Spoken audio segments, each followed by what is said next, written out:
اعوذ باللہ من الشیطان الرجیم بسم اللہ الرحمن الرحیم السلام علیکم ورحمۃ اللہ وبرکاتہ. کیا لگا جی؟ ٹھیک ہے، اللہ کا شکر ہے. وعلیکم السلام ورحمۃ اللہ وبرکاتہ. الحمدللہ، اللہ کا شکر. جی جی آج ہمارا جی یہ اور یہ سابق کاف ہے، تو اس پہ ہم یہ تفصیلی بیان حاصل کریں گے. نحمدہ ونصلی ونسلم علی رسولہ الکریم، اما بعد فاعوذ باللہ من الشیطان الرجیم، بسم اللہ الرحمن الرحیم. عزیزان محترم، سامعین اکرام اور میرے عزیز بھائیوں، دوستوں اور بزرگوں، آج ہماری گفتگو کا موضوع ہے اصحاب کہف. اصحاب کہف، کہف کہتے ہیں غار کو، کھو کو، سوراخ کو جس کے اندر کوئی چیز چھپ جائے یا کوئی انسان چھپ جائے. کہف غار کو کہا جاتا ہے. اصحاب کہف ان غار والوں کو کہتے ہیں کہ جو کسی زمانے میں عیسائی بادشاہ ان پر مسلط ہو گیا تھا، اور اس عیسائی بادشاہ نے لوگوں کو بت پرستی کی دعوت دی اور لوگوں کو مشرک بنانے کی کوشش کی. لوگ اس کی دعوت پر لبیک کہتے اور شرک کو اختیار کرنے لگے تھے، یہاں تک کہ چند نوجوان اس علاقے میں، اس بستی میں، اس شہر میں اور اس حکومت کے اندر ایسے تھے کہ جنہوں نے شرک کو اور ان کی دعوت کو قبول کرنے سے انکار کیا. سبحان اللہ. تو عیسائی بادشاہ نے ان کو بہت سی مراعات دینے کا وعدہ کیا، اونچے عہدے دینے کا وعدہ کیا. بعض روایات میں یہ بھی آتا ہے کہ یہ بادشاہوں کی اولاد تھے، یہ نوجوان بادشاہوں کی اولاد تھے، شہزادے تھے. اور بعض روایات میں آتا ہے کہ باوجود اس کے کہ وہ شہزادے تھے، بادشاہوں کی اولاد تھے، لیکن عیسائی بادشاہ نے بت پرستی کو اختیار کرنے پر ان کے ساتھ یہ وعدہ کیا کہ ہم تمہیں بہت سی مراعات دیں گے، حکومتی عہدے دیں گے، اور اسی طرح جاہ و حشم تمہیں حاصل ہوگا. لیکن ان نوجوانوں نے بت پرستی کی دعوت کو سراسر قبول کرنے سے انکار کر دیا، بلکہ اپنے آپ کو بچانے کے لیے وہاں سے نکل پڑے. اور یہاں تک کہ جب وہاں سے نکلے تو ان کے ساتھ ایک کتا بھی تھا جو ان کے ساتھ ساتھ نکل آیا. یہ کسی پہاڑ کے اندر، کسی غار کے اندر چلے گئے تو اللہ رب العزت نے ان کے اوپر نیند طاری کر دی، اور یہ 309 سال تک سوتے رہے. 309 سال سوتے رہے. اس دوران کئی حکومتیں آئیں اور چلی گئیں، اور یہاں تک کہ 309 سال کے بعد جب یہ ان کو نیند سے بیداری حاصل ہوئی تو انہیں بھوک محسوس ہوئی. تو انہوں نے اپنا ایک ساتھی اس کو درہم اور دینار دے کر کھانا لینے کے لیے بازار بھیجا. تو وہاں 309 سال پرانا سکہ جب ہوٹل والے نے دیکھا تو دیکھ کر یہ سمجھا کہ شاید یہ لوگ ڈاکو ہیں یا کوئی اور معاملہ ہے، اتنا پرانا سکہ یہ کہاں سے لے کر آیا. تو اس نے جب شور شرابہ کیا تو لوگ آ گئے، حکومتی کارندے آ گئے. ان لوگوں کے سامنے جب اس نے اپنی حقیقت کو بیان کیا تو پھر وہ لوگ اس وقت، اس زمانے میں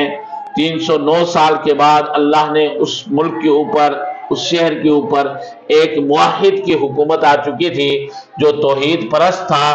اس نے اپنے فوج اور اپنے لشکر کے ساتھ بڑے بھرپور پروٹوکول کے ساتھ اصحاب کہف کو وہاں غار سے وصول کیا اور لے کر ان کو چلے. بعض روایات کے اندر آتا ہے کہ یہ جب اپنے ساتھیوں کو غار کے اندر لینے کے لیے گیا تو وہیں پر اللہ نے ان کو موت دے دی اور وہیں پر وہ مر گئے. وہیں ان کا مزار بنا اور وہیں ان کا قبرستان ہو گیا، وہیں ان کی قبریں ہوئی. اور بعض روایات کے اندر آتا ہے کہ نہیں، وہ غار سے آئے اور پھر بادشاہ نے ان کو پروٹوکول دیا، اور پھر اسی طرح وہ جن عہدوں سے بچ کر، جس مال سے بچ کر، جس مادیت کو چھوڑ کر انہوں نے ایمان کو اختیار کیا تھا، اللہ رب العزت نے ان کے ایمان کو بھی بچا لیا اور وہی دنیا کے عہدے اور مال و دولت بھی ان کو مل گیا۔ تو جو آدمی مادیت کے مقابلے میں اپنے ایمان کو بچائے گا، اللہ کا وعدہ ہے کہ اللہ مادیت بھی عطا کرے گا اور ایمان بھی اس کا بچ جائے گا۔ یہ اصحاب کہف وہ چند نوجوان ہیں جن کے بارے میں قرآن یہ کہتا ہے کہ بعض لوگ کہتے ہیں کہ 3 وہ تھے، چوتھا ان کا کتا تھا، 4 وہ تھے، 5واں ان کا کتا تھا، بعض کہتے ہیں 5 وہ تھے، 6واں ان کا کتا تھا، بعض کہتے ہیں 6 وہ تھے، 7واں ان کا کتا تھا، بعض کہتے ہیں 7 وہ تھے، 8واں ان کا کتا تھا، لیکن اصل تعداد اللہ رب العزت ہی کو معلوم ہے کہ وہ کتنے نوجوان تھے اور ان کے ساتھ ان کا کتا، اس سمیت ان کی کیا تعداد تھی، یہ اللہ کو معلوم ہے، کسی کو معلوم نہیں ہے۔ لیکن دیکھو، ایمان والوں کی حفاظت کے لیے جو کتا ان کے ساتھ چلا، اللہ رب العزت نے اس کتے کا تذکرہ بھی قرآن کے اندر کر دیا، یعنی جو ایمان والوں کے ساتھ لگ جائے گا اللہ اس کا مقام اونچا کر دیتے ہیں، چاہے وہ کیسا ہی گرا پڑا نہ ہو، لیکن اللہ رب العزت نے اس کے مقام کو اونچا کر دیا اور قرآن کے اندر اس کا تذکرہ کیا۔ اور روایات کے اندر آتا ہے کہ کل قیامت کے دن اللہ جل شانہ اس کتے کو انسانی شکل عطا کر کے جنت کے اندر داخل کریں گے، اور اس کتے کے بدلے میں ایک موسیٰ علیہ السلام کے زمانے میں ایک شخص تھا جس کا نام بلعم ابن باورہ تھا، جس نے حضرت موسیٰ علیہ السلام پر ایک عورت نے تہمت لگانے کی کوشش کی تھی، یا اس آدمی کو جو ہے یہ پیسے دے کر اس کو کہا تھا کہ تم مستجاب الدعوات ہو، تمہاری دعائیں اللہ قبول کرتا ہے، یہ مال لے لو اور موسیٰ علیہ السلام کے لیے بددعا کرو۔ تو اس نے وہ مال لے لیا اور موسیٰ علیہ السلام کے بارے میں بددعا کرنے لگا، تو اللہ نے اس کی زبان کو بند کر دیا، اور زبان یہاں تک کہ وہ باہر نکل گئی اور وہ جو ہے سینے پر اس کے زبان نکل کر سینے پر لٹک گئی، اور یہاں تک کہ وہ کتے کی طرح ہانپنے لگا۔ تو اس شخص کی شکل اللہ جل شانہ کتے کی بنا کر جہنم میں داخل کریں گے،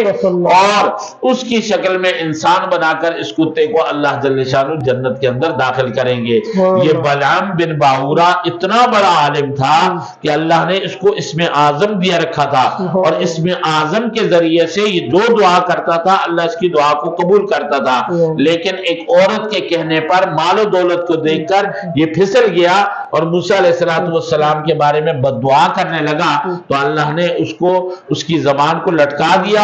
اور کتے کی طرح وہ ہانپنے لگا۔ تو اصحاب کہف وہ مقدس لوگ تھے، وہ مقدس ہستیاں تھے کہ جن کو اللہ رب العزت نے اتنا بلند مقام دیا کہ انہوں نے اس کو اپنے ایمان کو بچانے کے لیے غار کے اندر چھپ گئے، اور اللہ رب العزت نے ان پر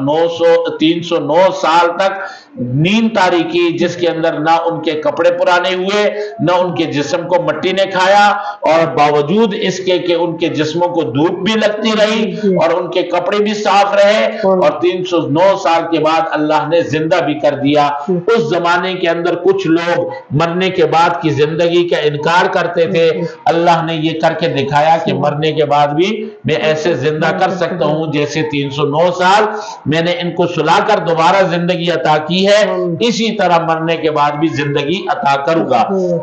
اصحاب کہف کے متعلق اللہ نے پوری سورہ کہف نازل فرمائی ہے قرآن کے اندر، 15ویں سپارے کے اندر یہ سورت موجود ہے، اور اس سورت کے اولین اور آخرین کو جو آدمی پڑھتا رہے گا، اور ہر جمعے کے دن جو آدمی پڑھے گا، تو ایک جمعے سے لے کر دوسرے جمعے تک اس کے لیے نور ہی نور ہوگا، اور جو آدمی اس کی ابتدائی اور آخری آیات کو پڑھے گا اللہ جل شانہ فتنہ دجال سے محفوظ فرمائے گا۔ اللہ جل شانہ مجھے آپ سب کو سورہ کہف بھی پڑھنے کی توفیق نصیب فرمائے، اور پورے قرآن کو پڑھنے سمجھنے اس پر عمل کی توفیق نصیب فرمائے۔ وآخر دعوانا ان الحمد للہ رب العالمین۔